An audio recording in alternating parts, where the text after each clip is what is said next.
അവധിയും നമ്മൾ മൃഗതൃഷ്ണ എന്ന് പറഞ്ഞാൽ സുഖങ്ങൾക്ക് വേണ്ടിയിട്ടുള്ള അലച്ചിൽ ഈ ശരീരത്തിലൂടെ നടത്തിക്കൊണ്ടിരിക്കുന്നു.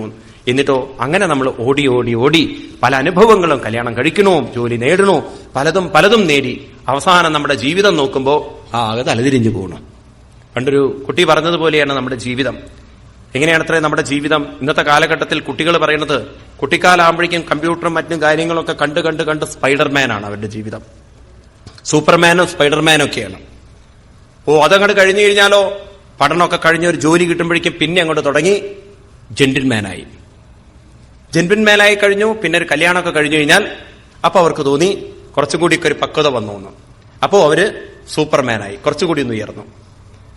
അതും കൂടി കഴിഞ്ഞ് കല്യാണമൊക്കെ കഴിഞ്ഞു, കുട്ടികളൊക്കെ അങ്ങനെ വയസ്സാകുന്ന സമയത്താണ് കല്യാണമൊക്കെ കഴിഞ്ഞ് പിന്നെ ഇങ്ങനെ ക്രമേണ അവർക്ക് മനസ്സിലായി ഇപ്പൊ ഞങ്ങള് ഡോബർമാനായിന്ന്. ഒരു ഭാഗത്തിരുന്ന് ഒന്നിനും കൊള്ളാൻ പറ്റാത്ത അവസ്ഥയിലായി. അതുപോലെ ഇപ്പോഴിതാ ഒരവസ്ഥയിലേക്ക് വന്നിരിക്കുന്നു. സംവത്സര ചണ്ഡവേഗ കാലോ യേനോപലക്ഷിതാം തസ്യാഹാനീഹ ഗന്ധർവ്യോ രാത്രയ സ്മൃത. അങ്ങനെ ഇരിക്കെ അങ്ങോട്ട് കടന്നു വരുന്നു സംവത്സര ചണ്ഡവേഗ. ആരാ ഈ ചണ്ഡവേഗൻ? കാലോ. ആരാണ്? കാലമാണ്. അപ്പൊ ഇയാളുടെ 360 സൈന്യം എന്ന് പറഞ്ഞാൽ ആരായിരിക്കണം? 360 ദിവസങ്ങളാണെന്ന് പറയാണ്. അപ്പൊ ഈ കറുത്തവരും വെളുത്തവരും എന്ന് പറയുന്ന ആരായിരിക്കണം? രാത്രിയും പകലുമാണ്. പിന്നെ പുരുഷനും ആണുങ്ങളും പെണ്ണുങ്ങളും എന്ന് പറയുന്നത് ഉത്തരായണവും ദക്ഷിണായനങ്ങളൊക്കെയാണെന്ന് മനസ്സിലാക്കിക്കൊള്ളുന്നതാണ്. ഇപ്രകാരം അവര് വന്നു. എന്നിട്ടോ കാലകന്യ ജര. ആരാണ് കാലപുത്രി? ജരയാണ്, രോഗമാണ്. സാക്ഷാൽ ലോകസ്ഥാം നാഭിനന്ദതി. അവളെ ഒരാളും കല്യാണം കഴിക്കില്ല, കാരണം അവൾ രോഗമാണ്. സ്വസാരം ജഗൃഹേ മൃത്യു. അവളെ സഹോദരിയായിട്ടെടുത്തു യവനൻ. ക്ഷയായ യവനീശ്വര. അവനാരാണ്? മൃത്യു. ആരാണ്? മൃത്യുവാണ്. എന്നിട്ടോ അവളെ പിന്നെ കല്യാണം കഴിക്കുന്നത് ആരാണ്? പ്രജ്വരനാണ്. ആരാ പ്രജ്വരൻ എന്ന് പറഞ്ഞാൽ? ജ്വര എന്ന് പറഞ്ഞാൽ ആദിവ്യാധികളാണ്. അപ്പോ അവള് ജരയാണ്, വാർദ്ധക്യമാണ്. വാർദ്ധക്യമാകുന്ന അവളെ സഹോദരിയായിട്ടെടുത്തു മൃത്യു. അവളെ കല്യാണം കഴിച്ചു ആദിയും വ്യാധിയും. ഇപ്രകാരം ഏവം ബഹുവിധേ ദുഃഖൈ ദേവഭൂതാത്മസംഭവേ ക്ലിശ്യമാന 100 വർഷം ദേഹി തമോവൃത. ഈ ദേഹത്തിലിരുന്ന് പല അനുഭവങ്ങളും അനുഭവിച്ച് ദേഹത്തിൻ്റെതായിട്ടുള്ള പ്രശ്നം, ദേഹവും ബന്ധപ്പെട്ടവരുടെ പ്രശ്നം, ദേഹം ബന്ധപ്പെട്ടിരിക്കുന്ന വസ്തുക്കളുമായി പലതുമായി ചേർന്ന് യഥാത്മനമവിജ്ഞാത ഭഗവന്തം പരം ഗുരും പുരുഷസ്തു വിഷജ്ജേത ഗുണേഷ പ്രകൃതേസുകൾ. തന്റെ ഗുരുവായിരിക്കുന്ന, അന്തരാത്മാവായിരിക്കുന്ന, ഉള്ളിൽ നിറഞ്ഞിരിക്കുന്ന ചൈതന്യമായിരിക്കുന്ന ഭഗവാനെ ഗുരുവായി അവിജ്ഞാത, അറിയാതെ ഗുണേഷ പ്രകൃതേ, പ്രകൃതിയിലേക്ക് ചേർന്നുകൊണ്ട് ഗുണാഭിമാനി സതതാ കർമാണി കുരുതേ വശാ ശുക്ലം കൃഷ്ണം ലോഹിതം വാ യഥാ കർമാഭിജായതേ. ഒരു വശത്ത് ജീവിക്കാനുള്ള കർമ്മങ്ങള്, മറുവശത്ത് ഈ ശരീരവുമായി ബന്ധപ്പെട്ടതൊക്കെ നിലനിർത്താനുള്ള അനുഷ്ഠാനങ്ങളുടെ കർമ്മങ്ങള്. അപ്പൊ ഇങ്ങനെയൊക്കെ കർമ്മങ്ങൾ ചെയ്ത് ജീവിതം മുന്നോട്ട് നയിക്കുമ്പോൾ കാണുന്നത് ദുഃഖോദർക്കൻ ക്രിയായാം തമശോകോൽക്കടൻ കൊതിൽ. ശോകത്തിൽ നിന്നും ദുഃഖത്തിൽ നിന്നും ഭയത്തിൽ നിന്നും മനസ്സ് മുക്തമാവുന്നില്ല. എന്നിട്ടോ അത് വെച്ച് മരിക്കുന്നു. ആ ദുഃഖവും ശോകവും ഭയവും വെച്ചിട്ട് അങ്ങനെ മരിച്ചിട്ടോ കൊജിത് പുമാൻ കൊജിച്ച സ്ത്രീ കൊജിന്നുഭയമന്തതീം ദേവോ മനുഷ്യതിര്യക്വാ യഥാ കർമ്മഗുണം ഭവ. ഇങ്ങനെ മനസ്സിൽ ഏതിനോടാണോ ആസക്തിയുള്ളത് ആ ആസക്തി വെച്ചിട്ട് ഒന്നുകിൽ പുമാൻ, അല്ലെങ്കിൽ സ്ത്രീ, അല്ലെങ്കിൽ മറ്റേതെങ്കിലും, ഇങ്ങനെ ദേവോ മനുഷ്യതിര്യക്വാ യഥാ കർമ്മ ഗുണം ഭവ. ശ്രദ്ധിക്കണേ വാക്കുകള്. യഥാ കർമ്മഗുണം വാ. ഏതിനോടാണോ നിങ്ങൾക്ക് കൂടുതൽ ആസക്തി, ഏതു ഗുണമാണോ നിങ്ങൾ ആർജിച്ചിരിക്കുന്നത് ആ ഗുണത്തിനനുസരിച്ച് നിങ്ങളുടെ മനസ്സ് ഇനിയും ജന്മങ്ങളിലേക്ക് കടന്നു പോവേണ്ടതുണ്ട്. ആരാ നിശ്ചയിക്കുന്നത്? നമ്മുടെ മനസ്സ്. നമ്മുടെ മനസ്സ് ഏത് നിശ്ചയിക്കണം എന്ന് നിശ്ചയിക്കുന്നത് മനസ്സാണോ ചോദിച്ചു കഴിഞ്ഞാൽ മനസ്സല്ല. നമുക്ക് വിവേകം തന്നിട്ടുണ്ട്. നമ്മൾ ആ വിവേകത്തെ ഉപയോഗിച്ചിട്ടില്ലെങ്കിൽ അവിവേകമുള്ള മനസ്സ് അവിവേകമായിട്ടുള്ള കാര്യങ്ങൾ വിവേകമാണെന്ന് തെറ്റിദ്ധരിക്കും. അതപ്രകാരം ചിന്തിച്ചുകൊണ്ട് അവിടെ നിന്ന് ശരീരം ഉപേക്ഷിക്കും. എന്നിട്ടോ തഥാ കാമാശയോ ജീവ ഉച്ചാവജാപദാഭ്രമൻ ഉപര്യതോ വാ മധ്യേ വാ യാതിദിഷ്ടം പ്രിയാപ്രിയം. ഓരോന്നിനോട് പ്രിയവും അപ്രിയവും കാണിച്ചുകൊണ്ട് ഒന്നുകിൽ ഉയർന്ന ജീവിതം അല്ലെങ്കിൽ താഴ്ന്ന ജീവിതം, ഉച്ചാവചേഷു, ഇപ്രകാരമൊക്കെ പോയിക്കൊണ്ട് നമ്മുടെ ജീവിതത്തിൽ നമ്മൾ തിരിച്ചറിയുന്നില്ല. യഥാഹി പുരുഷോപാരം ശിരസാ ഗുരുമുദ്വഹൻ തം സ്കന്ദേന സാദത്തെ തഥാ സർവ പ്രതിക്രിയ. ഒരു ദുഃഖം വരുമ്പോ അമ്പലത്തിലേക്ക് ഓടി. അത് ഏതുപോലെയാണ്? ഏതുപോലെ ചോദിച്ചു കഴിഞ്ഞാൽ തന്റെ ശിരസിലുള്ള ഭാരം സ്വസ്കന്ധമാതത്തെ സ്കന്ധേന കഴുത്തിലേക്ക് ഇടുന്നത് പോലെയാണ്. അയാൾ ഭാരം ഇറക്കി വെക്കാനല്ല തോന്നുന്നത്. അയാൾ ഭാരത്തെ ഒരിടത്തു നിന്നും അമ്മമാര് കുട്ടികളെ കൊണ്ടുപോകുന്ന ചെറിയ കുട്ടികൾ എടുക്കുന്നത് പോലെയാണ്. ഒരു വശത്ത് കുട്ടിയെടുത്ത് ചളർന്നു കഴിഞ്ഞാൽ മറ്റേ വശത്തേക്ക് ഇരുത്തും. എന്നാൽ കുട്ടിയെ താഴെ വയ്ക്കാൻ പറ്റില്ല. ഇതുപോലെ നമ്മള് തൽക്കാലത്തേക്കുള്ള ആശ്വാസത്തിന് വേണ്ടി ജ്യോത്സ്യന്മാരടുത്തേക്ക് പോകുന്നുണ്ട്, കുറെ അമ്പലങ്ങളിൽ വഴിപാടായിട്ട് പോകുന്നുണ്ട്. എന്നാലും നമുക്ക് മനസ്സിലാവുന്നില്ല ഈ ഭാരം ഇറക്കി വെക്കാത്തോടത്തോളം കാലം നമ്മുടെ ജീവിതത്തിൽ ഇതിൽ നിന്ന് മുക്തി കിട്ടാൻ പോകുന്നില്ല എന്ന്. അതുകൊണ്ട് പറയണു, നൈകാന്തത പ്രതീകാര കർമ്മണം കർമ്മ കേവലം ദ്വയം അവിദ്യോപസതം സ്വപ്നേ സ്വപ്നൈവാനഖ. സ്വപ്നത്തിലിരുന്ന് സ്വപ്നം കാണുന്നിടത്തോളം കാലം അതിനെന്ത് പ്രതിക്രിയയുണ്ട്? അതൊന്ന് ഉണരി തന്നെ വേണ്ടേ?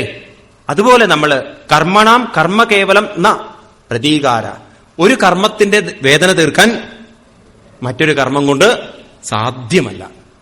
അതായത് തലയിലുള്ള ഭാരം ഷോൾഡറിലേക്ക് വെച്ചതുകൊണ്ട് തൽക്കാലം തലയ്ക്ക് ആശ്വാസമുണ്ടെങ്കിലും ആ പ്രശ്നത്തിൽ നിന്ന് നമ്മൾ മുക്തരായിട്ടില്ല. മനസ്സിലാവുണ്ടോ നിങ്ങൾക്ക്? നമ്മൾ അമ്പലങ്ങളിൽ പോയി പല വഴിപാടുകളൊക്കെ ചെയ്യുമ്പോൾ നിങ്ങൾക്ക് ആശ്വാസമുണ്ട്, സമാധാനമുണ്ട്, സ്വസ്ഥതയുണ്ട്. കാരണം തൽക്കാലത്തേക്ക് നിങ്ങളുടെ വിഷമങ്ങളൊക്കെ നിങ്ങൾ മറന്ന് ശ്രദ്ധ ആരിലേക്ക് വന്നു? ഭഗവാനിലേക്ക് വന്നു. പക്ഷേ അതിനർത്ഥം നിങ്ങളുടെ വിഷമം പോയി എന്ന് പറയാൻ പറ്റുമോ? നിങ്ങൾ അമ്പലത്തിൽ നിന്ന് പുറത്തു കിടക്കുമ്പോഴേക്കും വീണ്ടും ആ വിഷമങ്ങളൊക്കെ നിങ്ങളുടെ കൂടെ വന്നു. അതിന്റെ അർത്ഥം നമ്മുടെ വിഷമം പരിപൂർണമായി ഉള്ളിൽ നിന്നും പോയിട്ടില്ല. അതല്ലേ നമ്മൾ ശ്രദ്ധിക്കേണ്ടത്. ഇതെങ്ങനെ എടുത്തു വെക്കാൻ സാധിക്കും? അത് നമ്മൾ പരിഹാരം കണ്ടെത്താത്തടത്തോളം കാലം ഇങ്ങനെ എന്ത് നടന്നിട്ടും സംസുതിർന്ന നിവർത്തതേ ഹർത്തേഹി അവിദ്യമാനേപി. തന്റെ ഉള്ളിലുള്ള ഭാരത്തെ പുറത്തേക്കിടക്കാനുള്ള വിദ്യയില്ലാത്തടത്തോളം കാലം സംസുതിർന്ന നിവർത്തതേ എന്തുണ്ടാവില്ല? സംസാരത്തിൽ നിന്നും പുറത്തു കിടക്കാൻ സാധ്യല്ല. ഈ ജീവിതത്തിലെ പ്രശ്നങ്ങളിൽ നിന്ന്, വിഷമങ്ങളിൽ നിന്ന് നിങ്ങൾക്കതൊക്കെ ഇറക്കി വെക്കണമെന്നുണ്ടെങ്കിൽ വിദ്യയില്ലാത്തടത്തോളം കാലം അതിനെക്കുറിച്ച് ഇറക്കി വെക്കാനുള്ള, തലയിലുള്ള ഭാരം ഇറക്കി വെക്കാനുള്ള അറിവില്ലാത്തടത്തോളം കാലം നമ്മുടെ മനസ്സിലെ പ്രശ്നങ്ങളിൽ നിന്ന് നമുക്ക് മുക്തരാവാൻ സാധ്യല്ല. അതുകൊണ്ട് എന്ത് വേണം? അങ്ങയുടെ മനസ്സ് രാജൻ ഇനി തിരിക്കൂ. ആരിലേക്ക് തിരിക്കണം? അതാത്മനോർത്ഥബോധസ്യ ഏതോ അനർത്ഥ പരമ്പര സംസ്ഥിതിൽ തൽ വ്യവച്ഛേദാം ഭക്തിയാ പരമയാ ഗുരു. ഇനി അങ്ങക്ക് എല്ലാ അനർത്ഥ പരമ്പരകളെയും അങ്ങോട്ട് വിച്ഛേദിക്കാൻ, ഇല്ലാതെയാക്കാൻ ഒറ്റ മാർഗം ഞാൻ പറഞ്ഞുതരാം. അങ്ങയുടെ അന്തരാത്മാവിനെ തന്നെ, ആ ഭഗവാനെ തന്നെ ഗുരു ആരായി കാണണം? ഗുരുവായി കാണണം. ആരാണ് ആ ഗുരു? വാസുദേവേ ഭഗവതി ഭക്തിയോഗ സമാഹിത സദ്രീജീനേന വൈരാഗ്യം ജ്ഞാനം ച ജനയിഷ്യതി. അങ്ങയുടെ മനസ്സ് ആ ഗുരുവായിരിക്കുന്ന ഭഗവാൻ വാസുദേവനിലേക്ക്, അന്തരാത്മാവായിരിക്കുന്ന ഉള്ളിൽ നിറഞ്ഞിരിക്കുന്ന ചൈതന്യ സ്വരൂപനായിരിക്കുന്ന ഭഗവാനിലേക്ക് തിരിഞ്ഞാൽ അങ്ങയ്ക്ക് വിവേകമുണ്ടാവും, വൈരാഗ്യം ജനിക്കും, ജ്ഞാനം ജനയിഷ്യതി.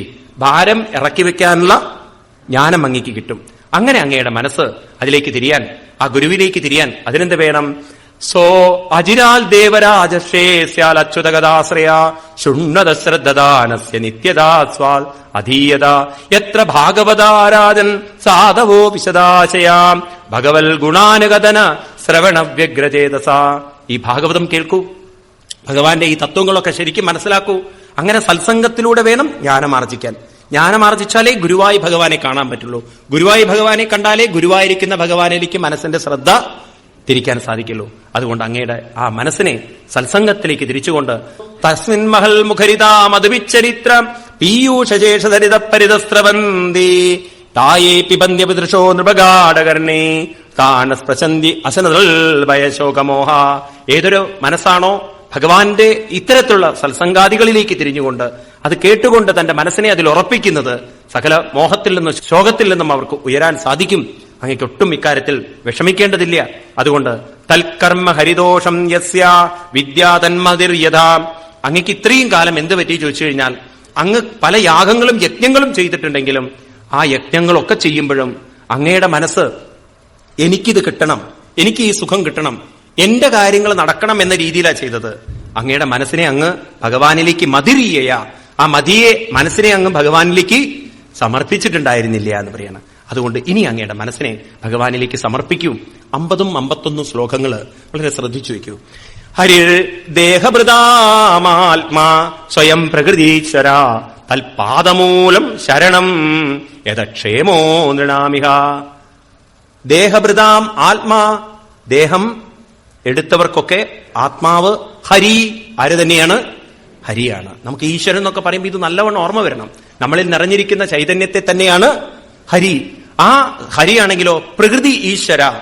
ഇവിടെ ശരീരവും മനസ്സുമാകുന്ന പ്രകൃതിക്കും ഈശ്വരനാണെന്ന് പറഞ്ഞാൽ ഈശ്വരൻ എന്നുള്ള ശബ്ദത്തിനർത്ഥം ഉറങ്ങിക്കിടക്കുന്നതിനെ ഉണർത്തുകയും ഉണർന്നതിനെ പ്രവർത്തിപ്പിക്കുകയും വീണ്ടും അതെല്ലാം ഉറങ്ങുന്ന സമയത്ത് അതിനെ നിലനിർത്തുകയും അതിനെ നശിപ്പിക്കാതെ നിലനിർത്തുകയും ചെയ്യുന്ന ആ ശക്തിയായിരിക്കുന്ന ഭഗവാൻ, ആ ഭഗവാന്റെ പാദമൂലം ശരണം.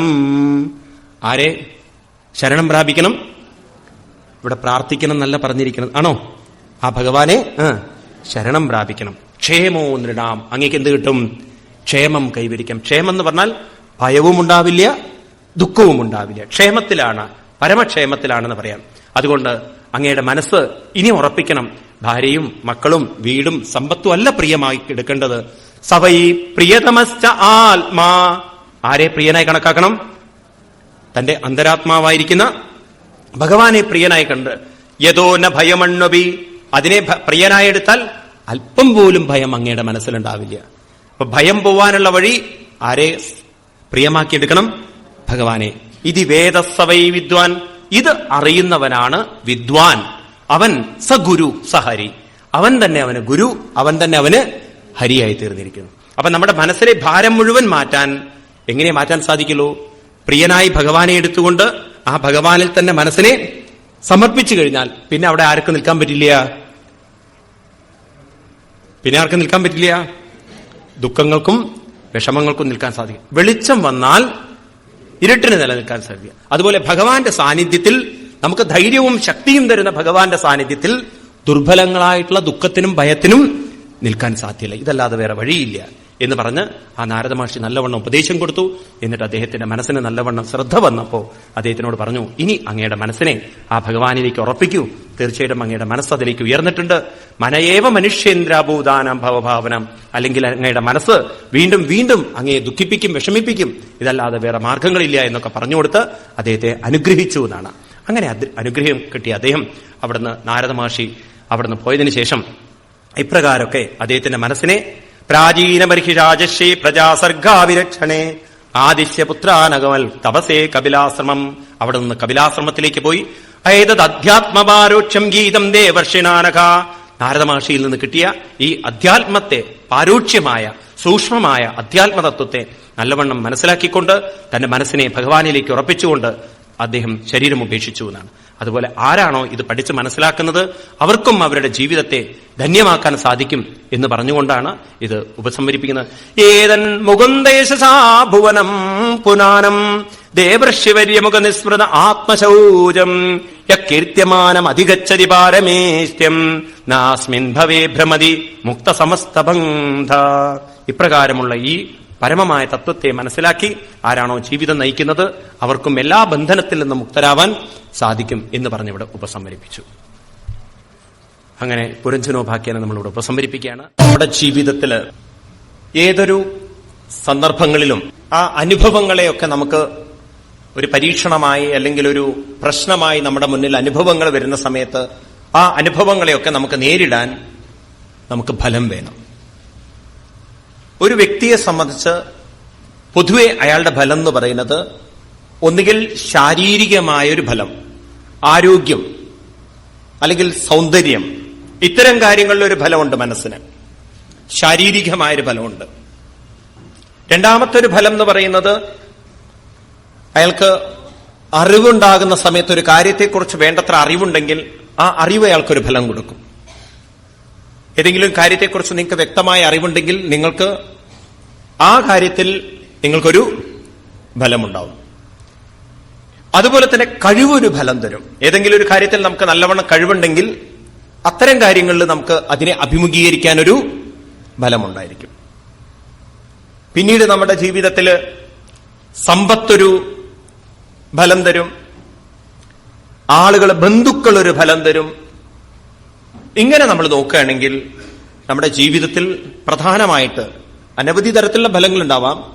പക്ഷെ ശാരീരിക ഫലം, അറിവിന്റെ ഫലം, കഴിവിന്റെ ഫലം, സമ്പത്തിന്റെ ഫലം, ബന്ധുക്കളുടെ ഫലം, ഇങ്ങനെയൊക്കെയുള്ള ഫലത്തിലാണ് ഇപ്പോ നമ്മുടെ മനസ്സ് പിടിച്ചു നിൽക്കുന്നത്. അതായത് ഫലം എന്ന് പറഞ്ഞാൽ സംഘത്തിൽ നിന്നുണ്ടാകുന്നതാണ് ഫലം. ഒരു സംഘത്തിൽ നിന്നുണ്ടാകുന്നതാണ് ഫലം. ഇപ്പൊ നമ്മുടെ ഫലം എന്ന് പറയുന്നത് ഇതാണ്. എന്നാൽ ഈ ഫലങ്ങളൊക്കെ കാലനിയമങ്ങൾക്ക് വിധേയമാണ്. അത് നമ്മൾ അറിയുന്നില്ല എന്ന് മാത്രം. അതായത് നാം ഇന്ന് ശാരീരികമായ ആരോഗ്യം ഇന്ന് നമുക്കുണ്ടെങ്കിൽ അതിന്റെ ഒരു ഫലത്തിൽ നിൽക്കുമ്പോൾ ഈ ആരോഗ്യം എന്നും നമ്മുടെ കൂടെ ഉണ്ടാവാൻ പോകുന്നില്ല. അതുപോലെ തന്നെ എന്റെ സൗന്ദര്യം എന്നും എന്റെ കൂടെ ഉണ്ടാവാൻ പോകുന്നില്ല. ഉണ്ടോ? ഉണ്ടാവാൻ പോകുന്നില്ല. ആ ഫലത്തിൽ മാത്രം ജീവിക്കുമ്പോഴാണ് ചിലർക്കുണ്ടല്ലോ ഈ ശരീരത്തിന് സൗന്ദര്യത്തിന് കോട്ടം തട്ടുന്ന വല്ലതും ശരീരത്തിൽ സംഭവിച്ചു കഴിഞ്ഞാൽ അവര് മെന്റലി ഡിപ്രസ്ഡ് ആവും. അപ്പൊ സൗന്ദര്യം അതിന്റെ ഫലത്തിൽ ജീവിച്ചു കഴിഞ്ഞാൽ എന്ന് സൗന്ദര്യം നമുക്ക് നഷ്ടപ്പെടുന്നു, അന്ന് നമ്മൾ മാനസികമായി തളർന്നിരിക്കും. അതുപോലെ തന്നെ അറിവിനും നമ്മളെ തളർത്താൻ പറ്റും. അതെങ്ങനെയാ തളർത്താൻ പറ്റുക? കാരണം കാലം കൊണ്ട് ഓർമ്മശക്തി കുറഞ്ഞു വരും. കഴിവിനും നമ്മളെ തളർത്താൻ സാധിക്കും.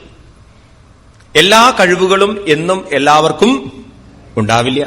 സംഗീത ലോകത്തിൽ വളരെ പ്രസിദ്ധന്മാരായിട്ടുള്ള ആളുകളുടെ കഴിവുകളൊക്കെ കോട്ടം തട്ടുന്നത് നമ്മൾ കാണുന്നുണ്ട്. എന്നും ആ കഴിവുണ്ടാവില്ല. ഉണ്ടാവോ? ഉണ്ടാവില്ല. ഇനി സമ്പത്തിന്റെ ഫലവും എന്നുണ്ടാവുമോ? നമുക്കറിയാം എന്നും ഉണ്ടാവാൻ. ഇന്ന് റിസഷനൊക്കെ നടക്കുന്നു. ഒരു കാലഘട്ടത്തിൽ നല്ലവണ്ണം ശമ്പളം വാങ്ങിച്ചവർ കുറഞ്ഞ ശമ്പളം മേടിക്കേണ്ടി വരുന്നു. അതൊക്കെ നമ്മൾ കാണുന്നുണ്ട്. ഇനി ബന്ധുഫലവും ഉണ്ടാവുമോ?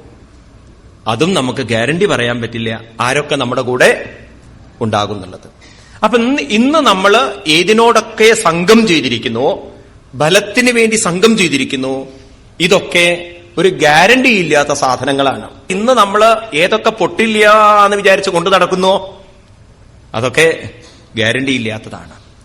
അപ്പൊ പിന്നെ ശരിക്കുള്ള ഫലം ഏതാണ്? മനസ്സിനെ കൊണ്ട് നമുക്കോ തന്നിരിക്കുന്ന വലിയൊരു സാധ്യതയാണ്, മനുഷ്യന് തന്നിരിക്കുന്ന ഏറ്റവും വലിയൊരു പൊട്ടൻഷ്യാലിറ്റിയാണ്. അവനെ മറ്റൊന്നുമായി സംഘം ചെയ്യാൻ സാധിക്കും. അതേതാണ്? കാലം കൊണ്ട് നശിക്കാത്ത, കാലം കൊണ്ട് മാറാത്ത, അവനിൽ തന്നെ നിറഞ്ഞിരിക്കുന്ന, അവനെ അവനവനാക്കി നിലനിർത്തുന്ന, ഉള്ളിൽ നിറഞ്ഞിരിക്കുന്ന ചൈതന്യം. അതുമായി നമ്മുടെ മനസ്സിനെ നമുക്ക് ഒന്ന് കൊളത്താൻ സാധിച്ചാൽ, ഒന്ന് സംഘം ചെയ്യാൻ സാധിപ്പിച്ചാൽ, ആ ബലത്തിന്റെ പേരാണ് ആത്മബലം എന്ന് പറയുന്നത്. ഭഗവാൻ ഗീതയിൽ പറയും, യസ്ത്വാത്മരതിരേവസ്യാൽ ആത്മതുഷ്ടശ്ച മാനവ ആത്മന്യേവാത്മനാ തുഷ്ട തസ്യ കാര്യം ന വിദ്യതേ. അവന്റെ കാര്യത്തിൽ എനിക്ക് യാതൊരു പരിഭ്രമവുമില്ല.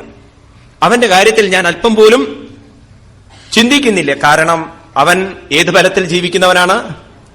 ആത്മബലത്തിൽ ജീവിക്കുന്നവനാണ്. നമ്മൾ പ്രായം കൂടുന്തോറും മറ്റുള്ള ഫലങ്ങളിൽ നിന്നും മനസ്സിനെ ആരിലേക്ക് തിരിക്കണം? ആത്മബലത്തിലേക്ക് തിരിക്കണം. അങ്ങനെ നമ്മൾ ആത്മബലത്തിലേക്ക് തിരിച്ചാൽ ജീവിതം തന്നെ നമുക്ക് മാറ്റിയെടുക്കാൻ സാധിക്കും. അതിന് നമുക്ക് നിരന്തരമായൊരു ഉപാസന ആവശ്യമുണ്ട് എന്ന് പറയാൻ. ഈ ജപ്പാൻ തുടങ്ങിയിട്ടുള്ള രാജ്യങ്ങളിൽ കരാട്ടെ തുടങ്ങിയിട്ടുള്ള അങ്ങനെയുള്ള സമ്പ്രദായങ്ങൾക്ക് വളരെ പ്രസിദ്ധിയുള്ള ഒരു നാടാണ് ഈ ചൈന തുടങ്ങിയിട്ടുള്ള അങ്ങനെയുള്ള രാജ്യങ്ങൾ, തായ്ലൻഡ്, അങ്ങനെയുള്ള ഇന്തോനേഷ്യ തുടങ്ങിയിട്ടുള്ള രാജ്യങ്ങളൊക്കെ. ജപ്പാനിലും ഉണ്ട്, ഇത് വളരെ പ്രസിദ്ധമാണ്. അവിടുത്തെ ഒരു പ്രത്യേക കളിയാണ് ജൂഡോ എന്ന് കേട്ടിട്ടുണ്ടാവും നിങ്ങൾ. കരാട്ടെ പോലെ തന്നെ ജൂഡോ എന്ന് പറയും. വളരെ പ്രസിദ്ധമാണത്. ഒരു കുട്ടി, അവന്റെ കൂട്ടുകാർക്കൊക്കെ ഈ ജൂഡോ ക്ലാസ് എവിടെയുണ്ടല്ലോ, ഇപ്പൊ കരാട്ടേക്ക് ഇവിടെയും തുടങ്ങിയല്ലോ, എല്ലാവരും ജൂഡോ ക്ലാസ്സിന് പോകുന്നുണ്ട്. പക്ഷെ ഈ കുട്ടിക്ക് പോകാൻ പറ്റുന്നില്ല. കാരണം കുട്ടിക്കാലത്തെ ഒരു കാർ ആക്സിഡന്റിൽ കുട്ടിയുടെ ഇടത് കൈ പോയിരുന്നു.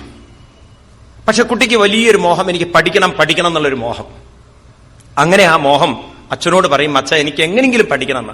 ഒരുവിധം ഗുരുക്കന്മാരെടുത്തൊക്കെ കൊണ്ടുപോയി അവർ പറഞ്ഞത് കൈയില്ല, അതെങ്ങനെ പഠിക്കാൻ പറ്റുന്നു? രണ്ട് കൈയും വേണ്ടേ ഇതിന്? അഭ്യസിക്കണമെങ്കിൽ, ഫൈറ്റ് ചെയ്യണമെങ്കിൽ ഒരു കൈ കൊണ്ട് എങ്ങനെയാ ഫൈറ്റ് ചെയ്യുക? പക്ഷെ ഈ കുട്ടിക്ക് എന്തോ ഒരു കോൺഫിഡൻസ്, എനിക്കിത് പഠിക്കാൻ പറ്റുന്നു. അങ്ങനെ ഇരിക്കും ഇവരുടെ വീട്ടിലൊരു ബന്ധു വന്നു. ആ ബന്ധുവിന്റെ മകനും ക്ലാസ്സിന് പോകുന്നുണ്ട്, ജൂഡോ ക്ലാസ്സിന്. അപ്പൊ പറഞ്ഞു, ഞങ്ങളുടെ കുട്ടി പോകുന്ന ആ സ്ഥലത്തുള്ള ഗുരുവിനോടൊന്ന് ചോദിച്ചു നോക്കാൻ. അച്ഛൻ ഈ മകനെയും കൊണ്ട് പോയി. അവിടെ ചെന്നോ പ്രായമുള്ളൊരു മനുഷ്യനാണ്. ഈ കുട്ടിയെ നോക്കിയിട്ട് പറഞ്ഞു, കുട്ടിക്ക് പഠിക്കണമെന്ന് നല്ല ഉത്സാഹം ഉണ്ടോ ചോദിച്ചു. താല്പര്യമുണ്ടോ ചോദിച്ചു. ഉണ്ട് പറഞ്ഞു. എന്നാൽ ഇന്ന് തുടങ്ങാൻ ക്ലാസ് എന്ന്. ആ കുട്ടിയെ അയാൾ സ്വീകരിച്ചു. ദക്ഷിണയൊക്കെ കൊടുത്ത് നമസ്കരിച്ച് അങ്ങനെ കുട്ടി പഠനം തുടങ്ങി. ആ കുട്ടിയെ ഒരു വളരെ പ്രയാസപ്പെട്ട ഒരു മൂവ്മെന്റ്, ഒരു സ്റ്റെപ്പാണ് പഠിപ്പിച്ചത്. 3 മാസം തുടർച്ചയായി അതെന്നെ പഠിപ്പിച്ചു. വേറെ ഒരു സ്റ്റെപ്പും അയാൾ പഠിപ്പിച്ചില്ല.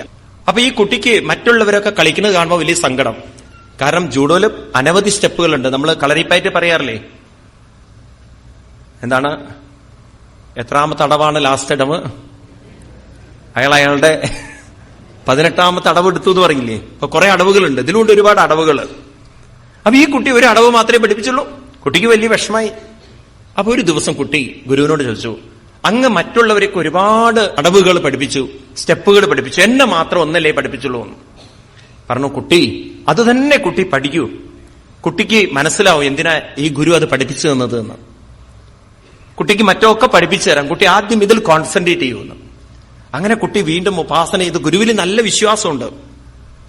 അങ്ങനെ ഒരിക്കലും ഗുരു പറയാണ്, കുട്ടി തയ്യാറായിക്കൊള്ളൂ, നമ്മുടെ ജില്ലയിൽ ഒരു ടൂർണമെന്റ് നടക്കാൻ പോകുന്നുണ്ട്, ഞാൻ കുട്ടിയെ കൊണ്ടുപോകാൻ പോകണു. അപ്പൊ തന്റെ ഗുരുകുലത്തിൽ നിന്ന് 2-3 കുട്ടികളെ തെരഞ്ഞെടുത്തുള്ളൂ. അതിലൊരു കുട്ടി ഇതാണ്. കൊണ്ടുപോയി അങ്ങനെ ഒരു 2-3 അഭ്യാസങ്ങളൊക്കെ കാണിച്ചു.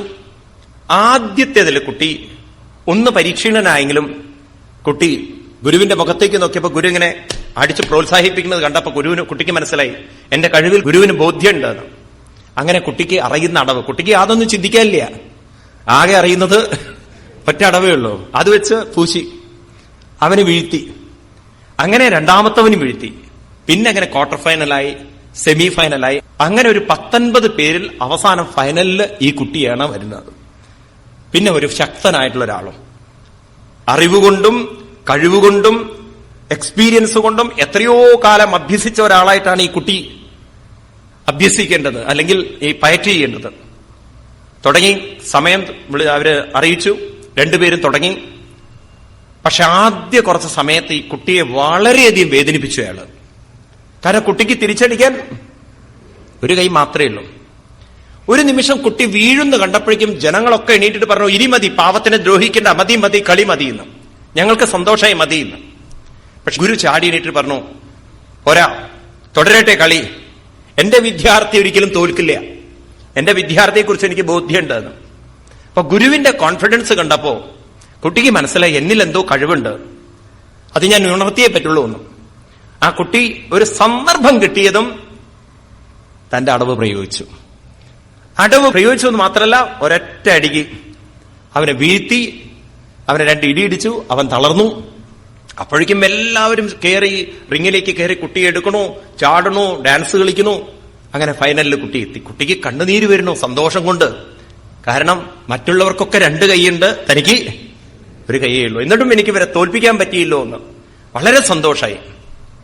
അങ്ങനെ കുട്ടിക്ക് വളരെയധികം അത്ഭുതമായി. അങ്ങനെ കുട്ടിക്ക് അവാർഡ് കൊടുത്തു. അങ്ങനെ കുട്ടി അവാർഡൊക്കെ മേടിച്ച് അവിടുന്ന് പോരുന്ന സമയത്ത് ഗുരുവിനെ കണ്ടപ്പോ ഗുരുവിനോട് ചോദിച്ചു, അല്ല, നമസ്കരിച്ചിട്ട് ചോദിച്ചു, എനിക്ക് ഒരു കൈയല്ലേ ഉള്ളൂ, ഒരു സ്റ്റെപ്പല്ലേ അങ്ങ് പഠിപ്പിച്ചുള്ളൂ, എന്നിട്ടും ഇവരെയൊക്കെ തോൽപ്പിക്കാൻ എനിക്ക് സാധിച്ചത് അതെങ്ങനെയാണ് എനിക്ക് സാധിച്ചത്, അതൊന്ന് പറഞ്ഞു തരുമെന്നു. അതെങ്ങനെ എനിക്ക് സാധിച്ചു എന്ന് പറയുന്നു. അപ്പോൾ ഉടനെ ഗുരു പറയാണ്, നിനക്ക് 2 കഴിവുകളുണ്ട്, 2 കഴിവുകൾ നിന്നിലുണ്ട്. ഒന്നാമത്തത്, നീ പഠിച്ചിരിക്കുന്ന അടവുണ്ടല്ലോ, അത് ജൂഡോയിലെ ഏറ്റവും പ്രയാസകരവും ബുദ്ധിമുട്ടുള്ള ഏറ്റവും അവസാനത്തെ അടവാണ് നീ പഠിച്ചിരിക്കുന്നത്. എത്രാമത്തെ അടവ്? 18ാമത്തെ അടവ്. അതാണ് നീ പഠിച്ചിരിക്കുന്നത്. നമ്മളെ സംബന്ധിച്ച് 18ാമത്തെ അടവ് എന്ന് പറഞ്ഞാലുണ്ടല്ലോ, മണല് വാരിയിടില്ല, കുരുത്തക്കേടാണ്. 18ാമത്തെ അടവാണ് നീ പഠിച്ചിരിക്കുന്നത്. രണ്ടാമത്തെ പ്രത്യേകത എന്താന്ന് വെച്ചാൽ, ആ അടവ് നീ പ്രയോഗിച്ചാൽ നിന്നെ തോൽപ്പിക്കണം എന്നുണ്ടെങ്കിൽ പ്രതിയോഗിക്ക് നിന്റെ ഇടത് കൈ പിടിക്കണം. ആ സ്റ്റെപ്പ് നീ എടുത്തു കഴിഞ്ഞാൽ അവർക്ക് നിന്നെ തോൽപ്പിക്കാൻ ഇടത് കൈ പിടിക്കണം. നിനക്ക് ഇടത് കൈ ഇല്ലാത്തത് കൊണ്ട് അവർക്കൊരിക്കലും നിന്നെ പിടിക്കാൻ സാധ്യമല്ല. അപ്പോഴേക്കും അവർ വീണിട്ടുണ്ടാവും. അങ്ങനെ നിന്റെ ദൗർബല്യത്തെ നീ ഒരു മുതൽക്കൂട്ടാക്കാൻ നിനക്ക് സാധിച്ചു എന്ന് പറയാണ്. ഇങ്ങനെ നമ്മുടെയൊക്കെ ജീവിതത്തിലുണ്ടല്ലോ, നമുക്കൊക്കെ ഓരോ ദൗർബല്യങ്ങളുണ്ടാവും. ശാരീരിക രോഗങ്ങളുണ്ടാവും, ബന്ധുക്കൾ നോക്കാത്തവരുണ്ടാവും, അസുഖങ്ങളുള്ളവരുണ്ടാവും, സാമ്പത്തിക ബുദ്ധിമുട്ടുള്ളവരുണ്ടാവും, കഴിവ് കുറവുള്ളവരുണ്ടാവും, ബുദ്ധി കുറവുള്ളവരുണ്ടാവും. എന്തൊക്കെ ദൗർബല്യങ്ങളുണ്ടെങ്കിലും നമ്മളിൽ ഒരു ശക്തിയുണ്ട്. ഏത് ശക്തി? ഈ നിമിഷം നമ്മളെ ഇവിടെ നിലനിർത്തുന്ന ഭഗവാനാകുന്ന ഒരു ചൈതന്യം നമ്മളിൽ നിറഞ്ഞിരിക്കുന്നുണ്ട്. ആ ശക്തിയെ നമ്മൾ ഒന്ന് ഉപാസന കൊണ്ട് പിടിക്കാൻ ശ്രമിച്ചാൽ ഏത് ദൗർബല്യത്തെയും നമുക്കൊരു മുതൽക്കൂട്ടാക്കി മാറ്റാൻ സാധിക്കും. നമ്മുടെ ജീവിതത്തെ തന്നെ നമുക്ക് പരിവർത്തനം വരുത്താൻ സാധിക്കും. നമുക്കും പറയാൻ പറ്റും, a slumdog can become a millionaire നമുക്ക് പറയാൻ പറ്റും. അതാണ് ജീവിതത്തിന്റെ ഒരു വാസ്തവം എന്ന് പറയുന്നത്. അങ്ങനെ നമ്മളെ ജീവിതത്തെ പരിവർത്തനം വരുത്തണമെങ്കിൽ നമുക്ക് അതിലേക്ക് തിരിഞ്ഞ് അതിലേക്ക് നമ്മുടെ മനസ്സിനെ കൊണ്ടുവരാൻ ഗുരുക്കന്മാരുടെ സത്സംഗങ്ങളുടെ ആവശ്യമുണ്ട്. ഇവിടെ ഏതാ ഒരു മഹാത്മാവിനെ നാരദ മഹർഷി സത്സംഗത്തിലൂടെ ഭഗവാനിലേക്ക് കൊണ്ടുവരുന്ന കഥയാണ് 25ാമത്തെ അധ്യായം മുതൽക്ക് പറയുന്ന പുരഞ്ജനോപാഖ്യാനം എന്നുള്ള കഥ. അതിലേക്കാണ് നമ്മൾ കടക്കുന്നത്. നേരത്തെ നമ്മൾ പ്രചേതസ്സുകളുടെ കഥ പറഞ്ഞു. പ്രചേതസ്സുകളുടെ അച്ഛനായിരുന്നു ആര്? പ്രാചീന ബർഹിസ്. അദ്ദേഹത്തിന്റെ ശരിക്കുള്ള പേര് ബർഹിഷ്മത്താണ്. പിന്നെ എങ്ങനെയാണ് അദ്ദേഹത്തിന് പ്രാചീന ബർഹിസ് എന്ന് കിട്ടിയത്? ഞാൻ പറയണ്ടായി. എന്നും യാഗങ്ങൾ ചെയ്യുന്ന ആളാണ്. യാഗങ്ങൾ ചെയ്യുന്നതിന് യാഗദീക്ഷ എടുക്കണമെങ്കിൽ ദർഭപ്പുല്ലിന്റെ അറ്റം, അതിന്റെ അഗ്രം, അത് കിഴക്കോട്ട് തിരിച്ചിടണം. ചാണകം മെഴുകി അങ്ങോട്ട് തിരിച്ചിട്ട് കഴിഞ്ഞാൽ അയാൾ യാഗദീക്ഷ സ്വീകരിച്ചവനാണെന്ന് മനസ്സിലാക്കിക്കൊള്ളണം. അങ്ങനെ എന്നും ഈ കിഴക്കോട്ട് മുഖമാക്കി ദർഭപ്പുല്ലിടുക കാരണം അദ്ദേഹത്തിന് പ്രാചീന ബർഹിസ് അങ്ങനെ പേര് കിട്ടി. അങ്ങനെ അദ്ദേഹം ഒരുപടി യാഗങ്ങൾ ചെയ്ത് എന്തിനു പറയുന്നു, ഇദ്ദേഹത്തിന്റെ മനസ്സ് ഹോമങ്ങളും യാഗങ്ങളും യജ്ഞങ്ങളും, ഇതിനെ പറയാ നമ്മളെ ഭാഷയിൽ പറഞ്ഞു കഴിഞ്ഞാൽ ഇന്ന് നമ്മളൊക്കെ ചെയ്യുന്നത് ക്ഷേത്രങ്ങളിലൊക്കെ പോയി ഓരോ ആചാരാനുഷ്ഠാനങ്ങളാണല്ലോ. ഈ ആചാരാനുഷ്ഠാനങ്ങളെ കൊണ്ടൊക്കെ നമുക്ക് കിട്ടേണ്ടത് മനസ്സിന് കുറെ കഴിഞ്ഞാൽ ശാന്തിയും സമാധാനവും സ്വസ്ഥതയൊക്കെ കിട്ടണം. എന്നാൽ ഈ ബർഹിഷ്മത്തിന് അല്ലെങ്കിൽ പ്രാചീന ബർഹിസിന് എന്ത് കിട്ടിയില്ല? ഉപാസന. അദ്ദേഹത്തിന്റെ ഉപാസന നല്ലതിനെ പറയേണ്ടത് ആചാരാനുഷ്ഠാനങ്ങൾ എന്ന് പറയണം. ആചാരാനുഷ്ഠാനങ്ങളെ കൊണ്ടൊന്നും അയാളുടെ മനസ്സിനെ ഉയർത്താൻ അയാൾക്ക് സാധിച്ചില്ല. അങ്ങനെയാണ് അദ്ദേഹത്തിന്റെ അടുത്തേക്ക് ആര് വരുന്നത്? നാരദർ. ശ്രീ മൈത്രേയ ഉവാചാം ഇതി സന്ദിശ്യ ഭഗവാൻ ബർഹിഷതൈ അർഭിഭൂജിതാം പശ്യതാം രാജപുത്രാണം തത്രൈവാന്തർദദേഹരാം. അങ്ങനെ ഭഗവാൻ പ്രചേതസ്സുകളെ അനുഗ്രഹിച്ചുകൊണ്ട് അവിടുന്ന് പോയതിനു ശേഷം പിന്നീട് പ്രാചീന ബർഹിസിന്റെ കഥയിലേക്ക് കടന്നുകൊണ്ട് പറയാണ്. പ്രാചീന ബർഹിഷം ക്ഷത്താം കർമ്മസ്വാസക്തമാനസം നാരദോ അധ്യാത്മതത്വജ്ഞാം കൃപാലു പ്രത്യബോധയൽ ശ്രേയസ്ത്വം കഥമൽ രാജൻ കർമ്മണാത്മനൈഹസേ ദുഃഖഹാനി സുഖാവാപ്തി ശ്രേയസ്തന്നേകചേഷ്യതേ. പ്രാചീന ബർഹിഷ് എന്ന് പറയുന്ന രാജാവ് കർമാസക്തനായിരുന്നു. കർമാസക്തമാനസം. കർമാസക്തമാനസം എന്ന് പറഞ്ഞാൽ ആരെയാ പറയുന്നത് അറിയോ? ഈ കേവലം ആചാര അനുഷ്ഠാനങ്ങളിൽ മാത്രം മനസ്സ് വെച്ചുകൊണ്ട് അല്പമൊന്നും ശാസ്ത്രങ്ങൾ കേൾക്കാനോ പഠിക്കാനോ ശ്രമിക്കാതെ ചെയ്തത് തന്നെ ആവർത്തിച്ച് ചെയ്യുന്നവരെയാണ് കർമാസക്തന്മാരെന്ന് പറയുന്നത്. ഇന്നുണ്ടോ ഇങ്ങനെയുള്ള പ്രാചീന ബർഹിസ്മാര്? ഉണ്ടോ ഇല്ലയോ? കുറച്ചൊക്കെ നമ്മളും ഉണ്ട്, ഇല്ല എന്ന് പറയാൻ പറ്റില്ല. എന്തോ സുഹൃത്തുക്കളായിട്ട് നമ്മളവിടെ എത്തിച്ചേർന്നിരിക്കുന്നു. അതുകൊണ്ട് അദ്ദേഹത്തിന് നാരദമഹർഷി അധ്യാത്മതത്വം പറഞ്ഞു കൊടുത്തു. എന്താ പറഞ്ഞു കൊടുക്കാൻ പോകുന്നത്? കഥയല്ല പറഞ്ഞു കൊടുക്കാൻ പോകുന്നത്, അധ്യാത്മ തത്വം പറഞ്ഞു കൊടുത്തു. എന്തിനാണത് പറഞ്ഞു കൊടുത്തത്? ശ്രേയസ്തം കഥമൽ രാജൻ കർമ്മണ ആത്മനേഹസേ. നേരത്തെ അദ്ദേഹം വിചാരിച്ചത് എന്തിനപ്പം ഭാഗവതൊക്കെ കേൾക്കണത്, മറ്റതൊക്കെ എന്തിനാ പഠിക്കണത്, ഇത് തന്നെ ശ്രേയസ്സിലേക്ക് വഴിയൊരുക്കില്ലേ, അതായത് ഇത് തന്നെ എന്റെ ദുഃഖത്തെയും എന്റെ ജീവിത പ്രശ്നങ്ങളെയും പരിഹരിക്കില്ലേ, ഭഗവാൻ അങ്ങനെ അനുഗ്രഹിക്കില്ലേ എന്നൊക്കെയാണ് അദ്ദേഹം കരുതിയത്. ഇതൊക്കെ ചെയ്തുകൊണ്ട് നേടേണ്ടത് രണ്ട് കാര്യങ്ങളാണ്: ദുഃഖഹാനി സുഖാവാപ്തി. ദുഃഖം പോവണം, സുഖം കൂടണം. എന്നാൽ ഈ പ്രാചീന ബർഹിസിന് ദുഃഖം പോയതുമില്ല, സുഖം കൂടിയതുമില്ല. അദ്ദേഹത്തിന്റെ കണക്കുകൂട്ടൽ തെറ്റിയെന്നർത്ഥം. അങ്ങനെ ഇരിക്കെ അദ്ദേഹത്തിന്റെ അടുത്തേക്ക് നാരദ മഹർഷി വന്നപ്പോ ആ പ്രാധാരബിന്ദത്തിൽ വീണുകൊണ്ട് പറഞ്ഞു: ന ജാനാമി മഹാഭാഗാം പരം കർമാ പവിത്രതി ബ്രൂഹിമേ വിമലം ജ്ഞാനം ഏനമുച്ചേയ കർമ്മഭി ഗൃഹേഷു കൂടധർമ്മേഷു പുത്രധാരധനാർത്തതി നപരം വിന്ധതേ മൂഢോ ബ്രാഹ്മ്യൻ സംസാരവന്മസോ. സത്യം പറയാലോ മഹർഷേ, ഞാൻ കർമാഭവദ്ധ്യതി, ഞാൻ കർമ്മത്തിൽ അത്രയും എന്റെ ബുദ്ധി സമർപ്പിച്ചിട്ട് എനിക്ക് കർമ്മമാണ് ജീവിതം എന്നങ്ങോട്ട് തെറ്റിദ്ധരിച്ചു. ഇവിടെ കർമ്മം എന്നൊക്കെ പറഞ്ഞാൽ അർത്ഥം ആചാര അനുഷ്ഠാനങ്ങൾ, അത് തന്നെ ജീവിതം എന്നങ്ങോട്ട് കരുതി. എന്നിട്ട് ഇപ്പോ എനിക്ക് മനസ്സിൽ ശാന്തിയും സമാധാനവുമില്ല. അതുകൊണ്ട് എനിക്ക് എന്റെ ജീവിതത്തെ ധന്യമാക്കാൻ വിമലം ജ്ഞാനം ബ്രൂഹി, എനിക്ക് വിമലമായ ജ്ഞാനത്തെ പറഞ്ഞു തന്ന് ഈ വിഡ്ഢിയെ, ഈ മൂഢനെ അങ്ങ് സംസാരത്തിൽ നിന്നും ഉയർത്തണമെന്ന്. അപ്പൊ നോക്കൂ, ഭാഗവതത്തിന് വളരെ സ്പഷ്ടമായി പറഞ്ഞു തരാനുള്ളത് കേവലം അന്ധമായ ആചാര അനുഷ്ഠാനങ്ങളെ കൊണ്ട് മനസ്സിനെ ഉയർത്താൻ സാധ്യമല്ല. ശങ്കരാചാര്യസ്വാമികൾ പറഞ്ഞത് ഞാൻ ആവർത്തിക്കുകയാണ്, അത് നിങ്ങൾ മനസ്സിൽ ഉറപ്പിക്കൂ.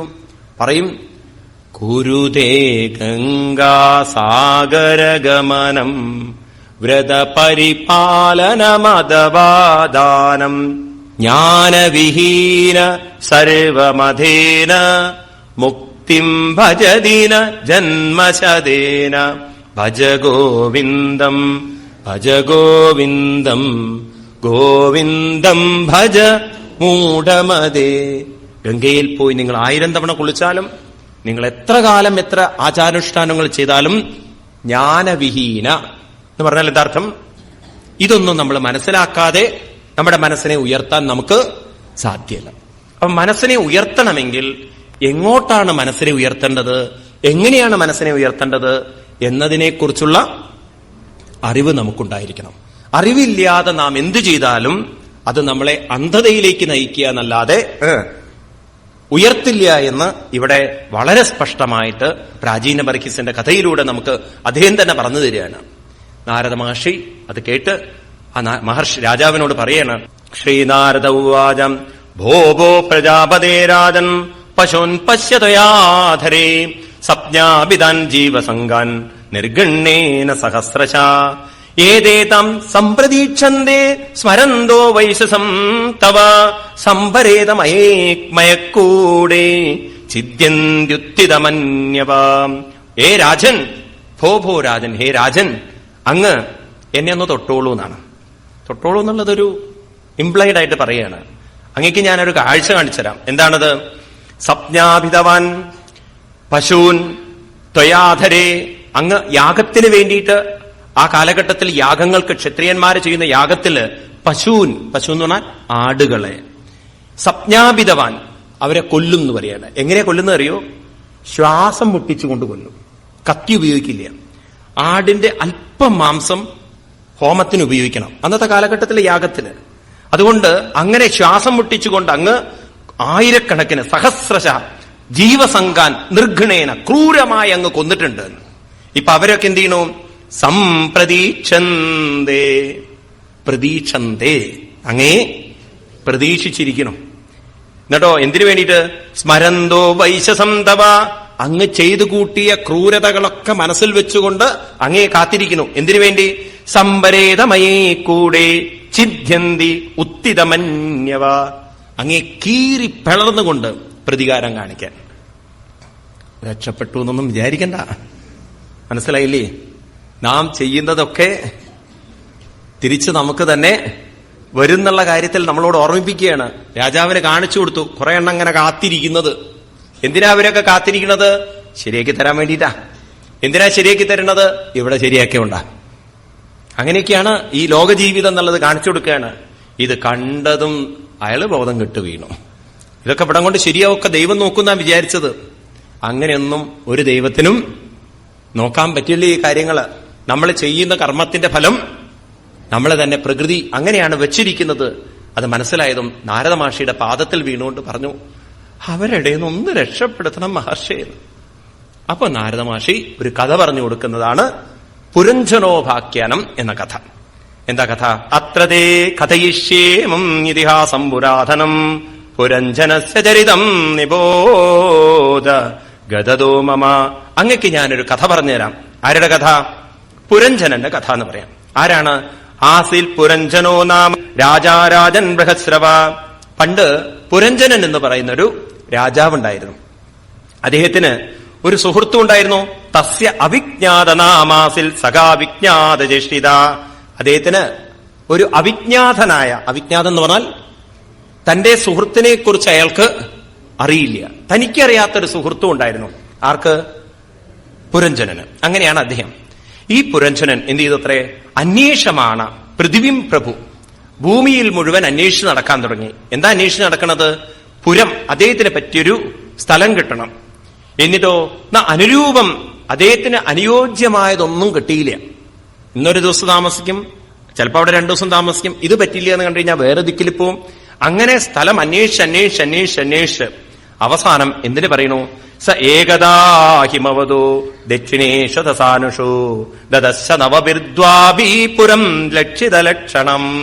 അദ്ദേഹം അന്വേഷിച്ച് ഹിമാലയത്തിന്റെ ദക്ഷിണ ഭാഗത്ത്, അദ്ദേഹത്തിന് ഭാരതമാണ്, ഈ ഭാരതത്തിനെയാണ് ദക്ഷിണ ഭാഗം എന്ന് പറയുന്നത്, ഹിമാലയത്തിന്റെ അപ്രകാരമുള്ളൊരു സ്ഥലത്ത് അദ്ദേഹത്തിന് കാണാൻ സാധിച്ചു. നവബിർദ്വാപി, 9 ഗോപുരങ്ങളുള്ള, വാതിലുകളുള്ള ഒരു വലിയ കൊട്ടാരം കാണാൻ സാധിച്ചു.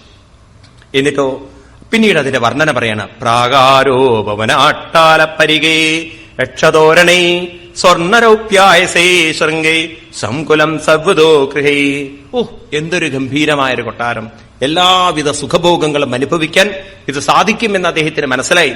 രത്നങ്ങളുണ്ട്, അതുണ്ട്. ഇന്നത്തെ ഭാഷയിൽ പറഞ്ഞാൽ സ്വിമ്മിംഗ് പൂളുണ്ട്, അതുണ്ട്, കുളമുണ്ട്, അത് അല്ലെങ്കിൽ എന്താണ് എക്സസൈസിന് പറ്റിയ ജിമ്മൊക്കെ ഉണ്ടെങ്കിൽ അതുണ്ട്, പിന്നെ ഷോപ്പിംഗ് ഉണ്ട്, അതുണ്ട്, തുടങ്ങിയ എല്ലാ സൗകര്യങ്ങളുള്ള ഒരു കൊട്ടാരം. എത്ര വാതിലുകള്! അതാണ് പ്രത്യേകത. 9 വാതിലുകൾ. അങ്ങനെ അദ്ദേഹം അതിന്റെ അകത്തേക്ക് അങ്ങോട്ട് കിടക്കുകയാണെന്ന് നോക്കാമെന്ന് വിചാരിച്ചിട്ട് വളരെ മനോഹരമായിരിക്കുന്ന ചുറ്റും കിടങ്ങുകളും ഗോപുരങ്ങളൊക്കെ ഉള്ള കൊട്ടാരത്തിലേക്ക് കടന്നപ്പോ എതിർച്ചയാഗതം തത്ര ദദർശ പ്രമദോത്തമം വൃത്തേ ദശവിരാത്യാന്തി ഏകൈക ശതനായകൈ.